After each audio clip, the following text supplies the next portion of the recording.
گوجری زبان میں اپڈیٹ سنیے۔ بھارت ایک بکھی جمہوری ملک ہونے کا اچا دعویٰ کرے لیکن دوجی بکھی جمہوریت کی جڑ کپن ماں مصروف ہے۔ ویسے تو ہندوستان اور کشمیر میں 1947 تو ہی مسلمانہ اور دوجی اقلیتوں کا حقوق پامال کیا گیا ہے، لیکن 2014 میں فسطائی مودی کا وزیر اعظم بننے تو بعد ہندوستان اور کشمیر میں سیاسی اور شہری آزادیاں کو جنازوی کر دی تو گیا ہے۔ مودی حکومت کا غیر قانونی اقدامات نے نام نہاد جمہوری ہندوستان کو اصل مکھ پوری دنیا میں ننگو کر چھوڑے ہوا ہے۔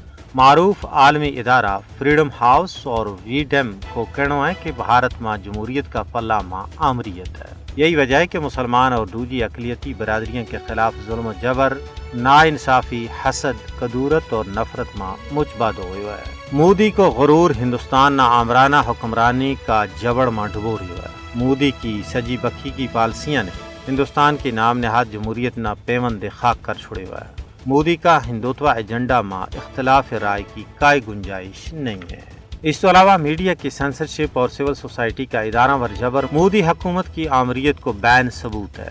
مسلم مخالف قوانین کو نفاذ، سیاسی اختلاف رائے کے خلاف بغاوت کا قانون کو نفاذ ہندوستان میں جمہوریت کا زوال کی واضح مثال ہیں۔ جب ہندوستان کی عدالتی آزادی کی گل کیجیے بات قصہ پارینہ ہی بن چکی ہے۔ صرف عدلیہ ہی نہیں بلکہ مودی حکومت کو ہر اداروں ہی ہندوتوا کا نظریہ ور عمل پیرا ہے۔ انسانی حقوق کا ان کارکنوں کے ہندوستان میں کئی جگہ نہیں ہے جڑا کشمیر میں مودی حکومت کا جبر کے خلاف آواز جامے۔ بھارت کے زیر تسلط جموں کشمیر میں قتل و غارت گری، تاحد نگاہ مزار شہداء، اجتماعی عصمت دری، اغوا، بدترین تشدد بھارت کی نام نہاد جمہوریت کا متھاور ایک بدنما داغ ہے۔ بھارت نے کشمیریاں نہ رائے شماری کے ذریعے اپنا سیاسی مستقبل کا انتخابات کو جمہوری حق تو مسلسل انکار کر کے اپنا آپ نہ ایک جعلی جمہوریت ہون کو ثبوت پیش کی ہوا ہے۔